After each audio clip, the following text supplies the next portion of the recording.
ओम शांति। आज प्यारे बाप दादा के अव्यक्त मधुर महावाक्य हैं 3 अगस्त 2025 और रिवाइज डेट हैं 28 मार्च 2006।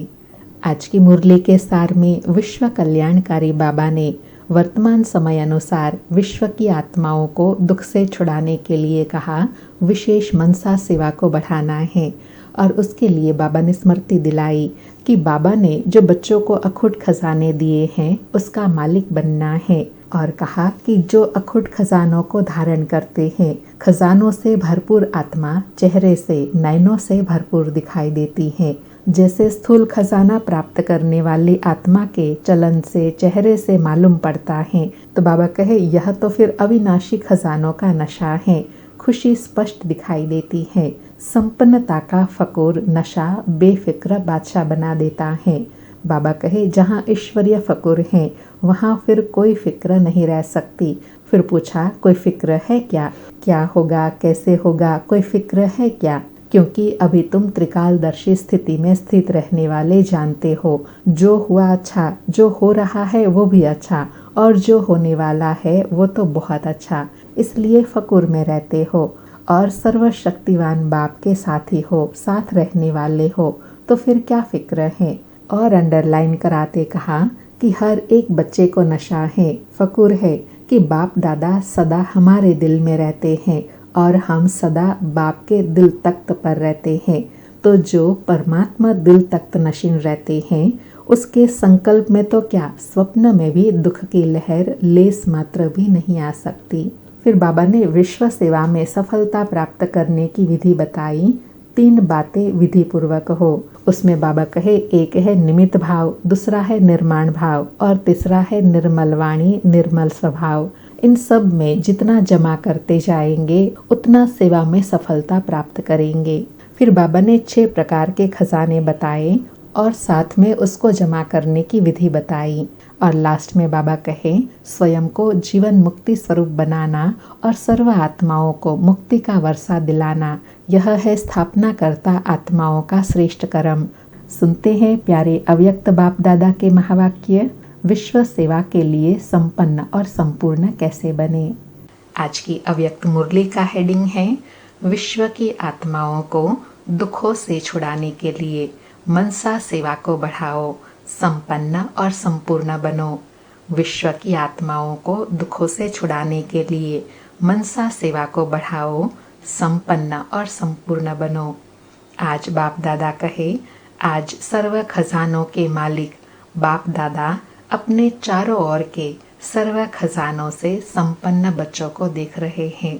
बाप दादा ने हर एक बच्चे को सर्व खजानों के मालिक बनाया है। एक ही देने वाला और सर्व को एक जैसे सर्व खजाने दिए हैं। किसी को कम किसी को ज़्यादा नहीं दिए हैं। क्यों? बाबा कहे ऐसे फर्क नहीं रखा है। क्यों? क्योंकि बाप अखोट खजाने के मालिक हैं। बेहद का खजाना है, इसलिए हर एक बच्चा अखोट खजाने का मालिक है। बाप दादा ने सर्व बच्चों को एक जितना एक जैसा दिया है, लेकिन धारण करने वालों में कोई सर्व खजाने धारण करने वाले हैं और कोई यथाशक्ति धारण करने वाले हैं। कोई नंबर 1 है और कोई नंबरवार है। जिन्होंने जितना भी धारण किया है उन्हों के चेहरे से नैनों से खजानों का नशा स्पष्ट दिखाई देता है। बाबा कहे बाबा है अखुट खजाने के मालिक, तो बाबा ने सभी को एक जैसा और एक जितना दिया है, लेकिन पाने वाले नंबरवार हैं।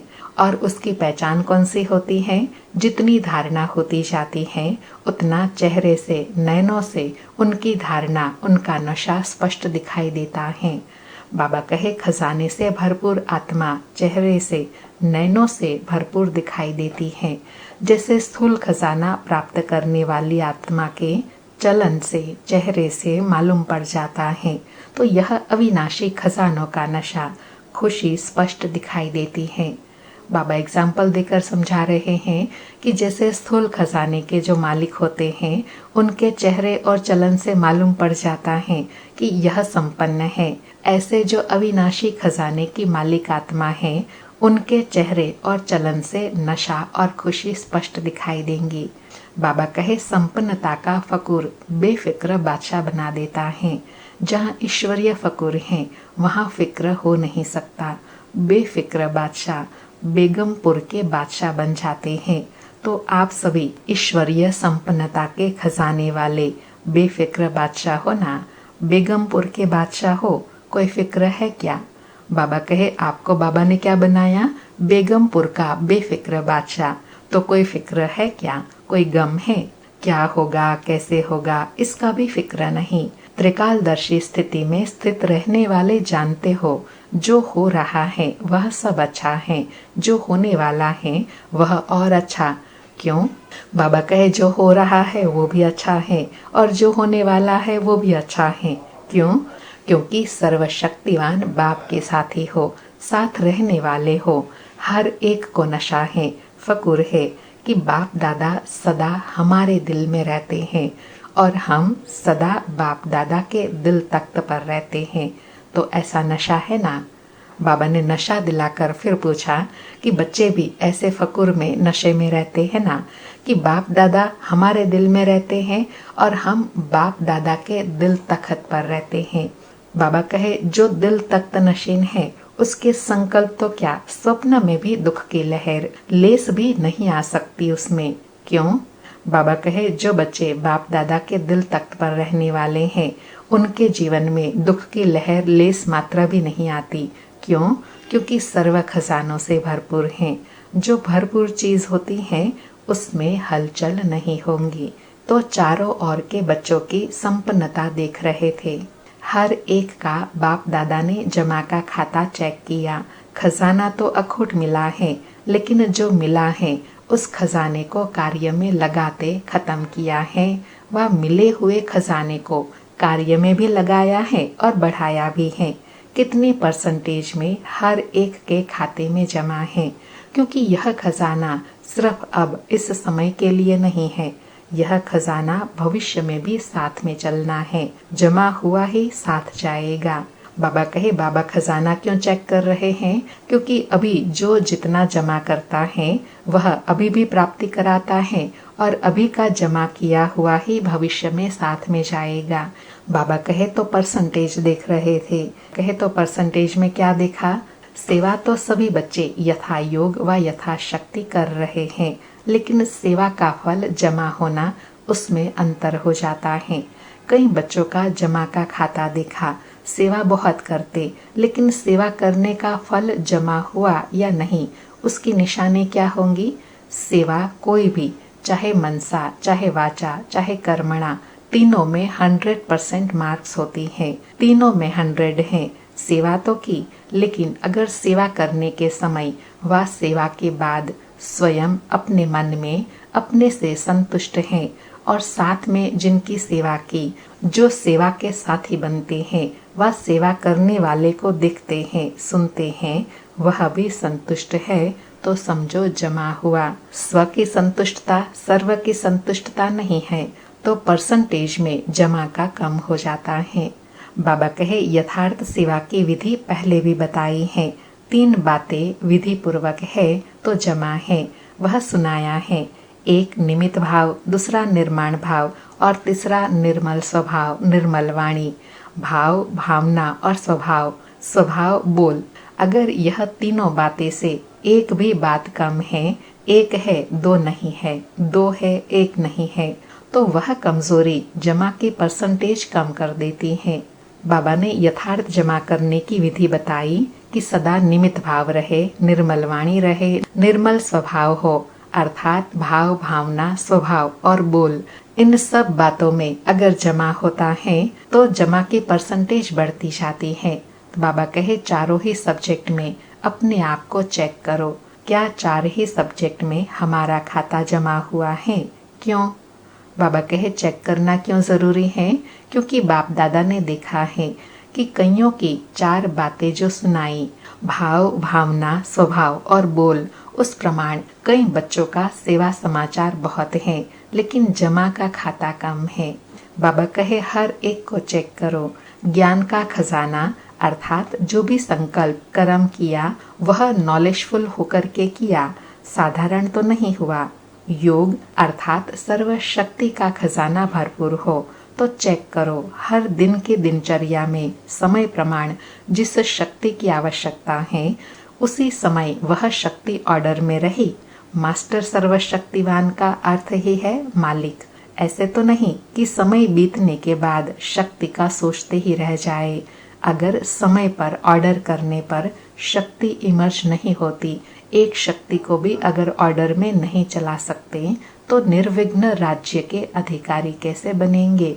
तो शक्तियों का खजाना कितना जमा है। बाबा ने 2 खजाने बताए, एक ज्ञान का खजाना, दूसरा योग का खजाना। ज्ञान का खजाना क्या है? नॉलेजफुल होकर के हर कर्म करना। और योग युक्त अर्थात सर्व शक्तियों के खजाने से भरपूर। तो बाबा कहे चेक करो ज्ञान युक्त और योग युक्त कितने कर्म होते हैं। बाबा कहे जो समय पर कार्य में लगाते हो वह जमा होता है। चेक करते जा रहे हो कि मेरा खाता क्या है। बाबा कहे जैसे बाबा विजुअलाइज करा रहे हैं ऐसे अपने आप को साथ साथ चेक करते जा रहे हो, क्योंकि बाप दादा को सभी बच्चों से अति प्यार है। बाप दादा यही चाहते हैं कि सभी बच्चों का जमा का खाता भरपूर हो, धारणा में भी भरपूर। धारणा की निशानी है हर कर्म गुण संपन्न होगा। जिस समय जिस गुण की आवश्यकता है वह गुण चेहरे चलन में इमर्ज दिखाई दे। अगर कोई भी गुण की कमी है, मानो सरलता के गुण की कर्म के समय आवश्यकता है, मधुरता की आवश्यकता है, चाहे बोल में चाहे कर्म में। अगर सरलता मधुरता के बजाय थोड़ा भी आवेश या थकावट के कारण बोल मधुर नहीं है, चेहरा मधुर नहीं है, सीरियस है, तो गुण संपन्न तो नहीं कहेंगे ना। कैसे भी सर्कमस्टांसेस हो, लेकिन मेरा जो गुण है वह मेरा गुण इमर्ज होना चाहिए। अभी शॉर्ट में सुना रहे हैं। बाबा ने तीसरा खजाना कौन सा बताया? गुणों का, धारणाओं का खजाना। तो बाबा कहे देखो कर्म में व्यवहार में आते हैं, अपने ओरिजिनल गुणों के साथ व्यवहार में आते हैं, चाहे कैसे भी सर्कमस्टांसेस हो। ऐसे ही बाबा ने चौथा बताया सेवा। सेवा में सेवाधारी की सबसे अच्छी निशानी है स्वयं भी सदा हल्का, लाइट और खुशनुमा दिखाई दे। सेवा का फल है खुशी। अगर सेवा करते खुशी गायब हो जाती है तो सेवा का खाता जमा नहीं होता। सेवा की, समय लगाया, मेहनत की, थोड़ी परसेंटेज में वह जमा होगा, फालतू नहीं जाएगा। लेकिन जितनी परसेंटेज में जमा होना चाहिए उतना नहीं होता। ऐसे ही संबंध संपर्क की निशानी। ऐसे ही पांचवा बाबा कहे संबंध संपर्क की निशानी दुआओं की प्राप्ति हो। जिसके भी संबंध संपर्क में आए उनके मन से आपके प्रति दुआएं निकले। बहुत अच्छा, बाहर से नहीं दिल से निकले, दिल से दुआएं निकले। और दुआएं अगर प्राप्त हैं तो दुआएं मिलना यह बहुत सहज पुरुषार्थ का साधन है। भाषण नहीं करो, चलो मनसा सेवा भी इतनी पावरफुल नहीं है। कोई नए नए प्लान नहीं बनाने आते, कोई हर्जा नहीं। सबसे सहज पुरुषार्थ का साधन है दुआएं लो, दुआएं दो। पांचवा बाबा ने जमा करने की विधि बताई। संबंध संपर्क द्वारा सेवा करते हुए दुआओं का खजाना जमा करना, दुआएं लेना और दुआएं देना। बाबा कहे ऐसे बाप दादा कई बच्चों के मन के संकल्प रीड करते हैं। कई बच्चे समय अनुसार, सर्कमस्टांसेस अनुसार कहते हैं कि अगर कोई खराब काम करता है तो उनको दुआएं कैसे दे। उस पर तो क्रोध आता है ना, दुआएं कैसे देंगे। फिर क्रोध के बाल बच्चे भी तो बहुत हैं। बाबा कहे लेकिन उसने खराब काम किया, वह खराब है। आपने ठीक समझा कि यह खराब है। यह निर्णय तो अच्छा किया, समझा अच्छा, लेकिन एक होता है समझना, दूसरा होता है उनके खराब काम, खराब बातों को अपने दिल में समाना। समझना और समाना फर्क है। बाबा स्पष्ट कर रहे हैं कि कोई के व्यवहार को समझना और उसको अपने अंदर समाना दोनों में फर्क है। अगर आप समझदार हो तो क्या समझदार कोई खराब चीज अपने पास रखेंगे? लेकिन वह खराब है, आपने दिल में समाया, अर्थात आपने खराब चीज अपने पास रखी, संभाली। समझना अलग चीज है, समाना अलग चीज है। समझदार बनना तो ठीक है, बनो, लेकिन समाओ नहीं। बाबा कहे सामने वाली आत्मा को समझने के लिए समझदार बनना ठीक है, लेकिन उसकी कमी को अपने अंदर नहीं आने देना। यह तो है ही ऐसा, यह समा लिया, ऐसे समझ करके व्यवहार में आना, यह समझदारी नहीं है। तो बाप दादा ने चेक किया, अभी समय ऐसे समीप नहीं आना है, आपको लाना है। कई पूछते हैं थोड़ा सा इशारा तो दे दो ना, 10 साल लगेंगे, 20 साल लगेंगे, कितना समय लगेगा। तो बाप बच्चों से प्रश्न पूछता है। बाप से तो प्रश्न बहुत करते हैं ना, तो आज बाप बच्चों से प्रश्न पूछते हैं। समय को समीप लाने वाले कौन हैं? ड्रामा है, लेकिन निमित्त कौन? आपका एक गीत भी है, किसके रोके रुका है सवेरा, है ना गीत। तो बाबा कहे सतयुगी सवेरा तो होना ही है, लेकिन उसको लाने के निमित्त कौन बनने वाला है, वो मेन पॉइंट है, इम्पोर्टेंस उसका है। तो बाबा कहे सवेरा लाने वाला कौन? विनाशकारी तो तड़प रहे हैं कि विनाश करे विनाश करे, लेकिन नव निर्माण करने वाले इतना रेडी हैं, अर्थात इतने तैयार हैं। अगर पुराना खत्म हो जाए, नया निर्माण हो नहीं तो क्या होगा। इसलिए बाप दादा ने अभी बाप के बजाय टीचर का रूप धारण किया है। होमवर्क दिया है ना। कौन होमवर्क देता है? टीचर। लास्ट में है सतगुरु का पाठ। तो अपने आप से पूछो, संपन्न और संपूर्ण स्टेज कहाँ तक बनी है। बाबा ने बहुत गुह्य बात बताई। बाबा कहे अब तक तो किसका पाठ चल रहा था? पिता का पाठ। अब किसका पाठ चल रहा है? टीचर का पाठ। क्योंकि अभी बाबा ने संपूर्ण बनने के लिए होमवर्क देना शुरू कर दिया। इसके बाद लास्ट में है सतगुरु का धर्मराज का पाठ। तो बाबा कहे अपने से पूछना है, हम संपूर्ण कहाँ तक बने हैं? क्या आवाज से परे व आवाज में आना दोनों ही समान है? जैसे आवाज में आना जब चाहे सहज है, ऐसे ही आवाज से परे हो जाना जब चाहे जैसे चाहे वैसे है। सेकंड में आवाज में आ सकते हैं, सेकंड में आवाज से परे हो जाए। इतनी प्रैक्टिस है। बाबा के इतनी पक्की प्रैक्टिस हो गई है, जैसे शरीर द्वारा जब चाहो जहाँ चाहो वहाँ आ जा सकते हो ना, ऐसे मन बुद्धि द्वारा जब चाहो जहाँ चाहो वहाँ आ जा सकते हो। बाबा संपूर्णता की पहचान बता रहे हैं कि मन को, बुद्धि को जब चाहे जैसे चाहे जिस स्थिति में चाहे उस स्थिति में टिक सकते हो।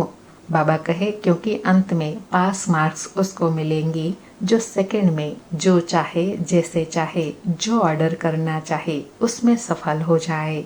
साइंस वाले भी यही प्रयत्न कर रहे हैं, सहज भी हो और कम समय में भी हो।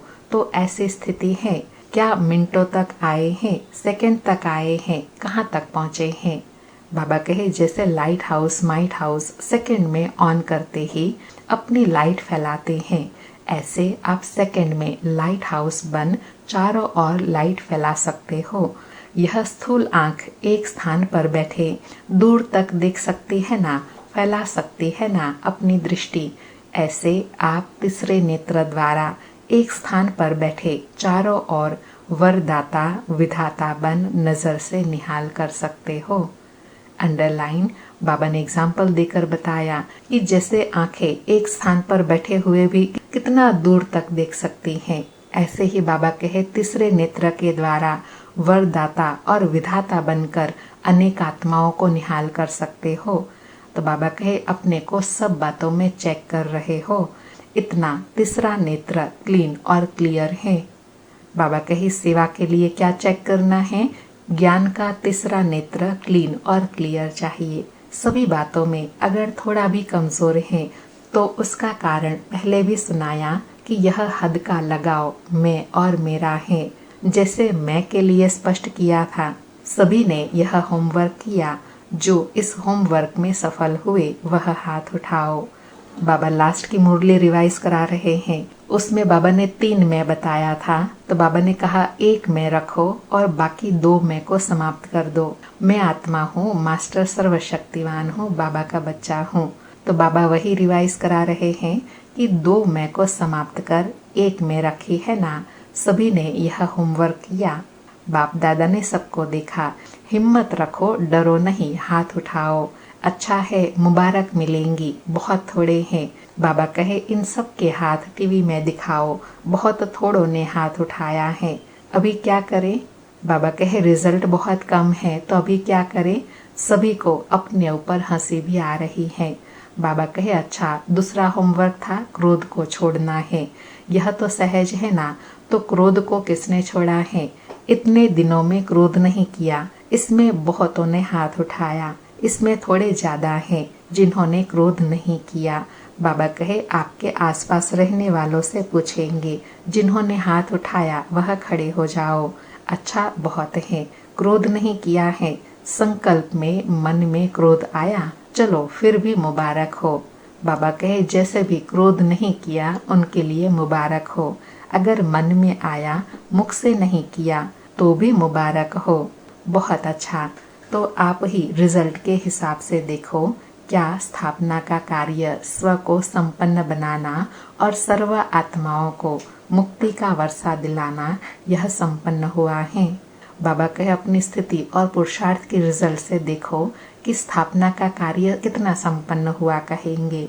स्वयं को जीवन मुक्त स्वरूप बनाना और सर्व आत्माओं को जीवन मुक्ति का वर्षा दिलाना, यह है स्थापना करता आत्माओं का श्रेष्ठ कर्म। तो बाप दादा इसलिए पूछता है कि सर्व बंधनों से मुक्त जीवन मुक्त की स्टेज पर संगम पर ही पहुंचना है, वह सतयुग में पहुंचना है। संगम युग में संपन्न होना है या वहाँ भी राजयोग करके सीखना है? संपन्न तो यहाँ बनना है ना, संपूर्ण भी यहाँ ही बनना है संगम पर। संगम युग के समय का भी सबसे बड़े ते बड़ा खजाना है। बाबा ने छठा खजाना बताया, संगम युग के समय का खजाना। तो किसके रोके रुका है सवेरा, बताओ। तो बाप दादा क्या चाहते हैं? क्योंकि बाप की आशाओं का दीपक बच्चे ही हैं, तो अपना खाता अच्छी तरह चेक करो। कई बच्चे तो मौजी राम हैं, मौज में चल रहे हैं, जो हुआ सो अच्छा, अभी तो मौज मना लो। सतयुग में कौन देखता है, कौन जानता है? तो जमा के खाते में ऐसे मौज लीला कहो, मौजी राम कहो, ऐसे भी बच्चे देखे, मौज कर लो। बाबा कहे दूसरों को भी कहते हैं, अरे क्या करना है, मौज करो, खाओ पियो मौज करो, कर लो मौज। बाप भी कहते हैं कर लो। अगर थोड़े में राजी रहने वाले हो तो थोड़े में राजी हो जाओ। विनाशी साधनों की मौज अल्पकाल की होती है, सदा काल की मौज को छोड़ अगर अल्पकाल के साधन की मौज में रहना चाहते हैं तो बाप दादा क्या कहेंगे? इशारा देगा और क्या करेगा? बाबा कहे अगर ऐसी सोच रखते हैं तो बाबा उनको भी इशारा देते हैं और क्या करेंगे? कहीं हीरो की खान पर जाए और 2 हीरे लेकर खुश हो जाए, उसको क्या कहेंगे? तो ऐसे ही बनना है। बाबा कहे ऐसे तो नहीं बनना है ना, हीरो की खान में जाकर थोड़ा कुछ लेकर आए।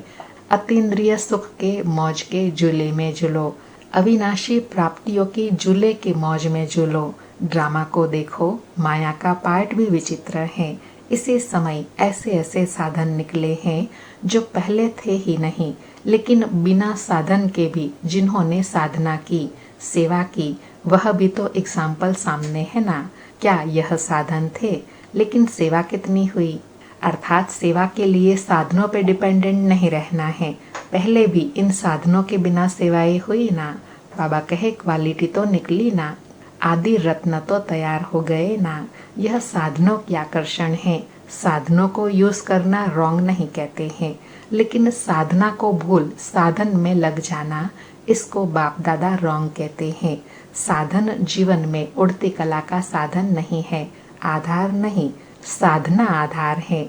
अगर साधना के बजाय साधनों को आधार बनाया तो रिजल्ट क्या होगी? साधन विनाशी है, रिजल्ट क्या? साधना अविनाशी है, उसकी रिजल्ट क्या होगी? बाबा कहे दोनों रिजल्ट को चेक करो और समझ जाओ। अच्छा, चारों ओर के बच्चों के पुरुषार्थ और प्यार के समाचार पत्र बाप दादा को मिले। बाप दादा बच्चों का उमंग उत्साह देख यह करेंगे, यह करेंगे, यह समाचार सुन खुश होते हैं।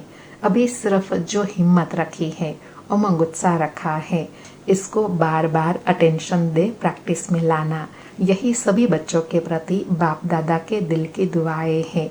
और सभी चारों ओर के संकल्प, बोल और कर्म में संबंध संपर्क में संपन्न बनने वाले श्रेष्ठ आत्माओं को सदा स्वदर्शन करने वाले स्वदर्शन चक्रधारी बच्चों को सदा दृढ़ संकल्प द्वारा मायाजीत बन बाप के आगे स्वयं को प्रत्यक्ष करने वाले और विश्व के आगे बाप को प्रत्यक्ष करने वाले सर्विसेबल, नॉलेजफुल, सक्सेसफुल बच्चों को बाप दादा का याद प्यार और दिल से पदम पदम गुणा दुआएं हो, नमस्ते हो, नमस्ते। ऐसे नॉलेजफुल, सक्सेसफुल बनाने वाले प्यारे बाप दादा को भी याद प्यार, गुड मॉर्निंग और नमस्ते बाबा, नमस्ते। शुक्रिया बाबा, शुक्रिया। आज प्यारे सतगुरु का वरदान है, सच्चे साफ दिल के आधार से नंबर 1 लेने वाले दिलाराम पसंद भव। सच्चे साफ दिल के आधार से नंबर 1 लेने वाले दिलाराम पसंद भव। स्पष्टीकरण है, दिलाराम बाप को सच्चे दिल वाले बच्चे ही पसंद हैं। दुनिया का दिमाग न भी हो लेकिन सच्ची साफ दिल हो तो नंबर 1 ले लेंगे, क्योंकि दिमाग तो बाप इतना बड़ा दे देता है जिससे रचयिता को जानने से रचना के आदि मध्य अंत की नॉलेज को जान लेते हो। तो सच्ची साफ दिल के आधार से ही नंबर बनते हैं, सेवा के आधार से नहीं। सच्चे दिल की सेवा का प्रभाव दिल तक पहुंचता है। दिमाग वाले नाम कमाते और दिल वाले दुआएं कमाते हैं। तो बाबा कहे, सच्चे दिल और साफ दिल वाले बनो तो दिलाराम बाप के पसंद बन जाएंगे और ऐसे बच्चे सर्व के दिल की दुआएं कमाते हैं। आज का स्लोगन है, सर्व के प्रति शुभ चिंतन और शुभ कामना रखना ही सच्चा परोपकार है। सर्व के प्रति शुभ चिंतन और शुभ कामना रखना ही सच्चा परोपकार है। आज के अव्यक्त इशारे हैं, सहज योगी बनना है तो परमात्मा प्यार के अनुभवी बनो। आज का अभ्यास बताया कि जो बच्चे परमात्मा प्यार में सदा लवलीन खोए हुए रहते हैं, उनकी झलक और फलक अनुभूति की किरणें इतनी शक्तिशाली होती हैं जो कोई भी समस्या समीप आना तो दूर, लेकिन आंख उठाकर भी नहीं देख सकती।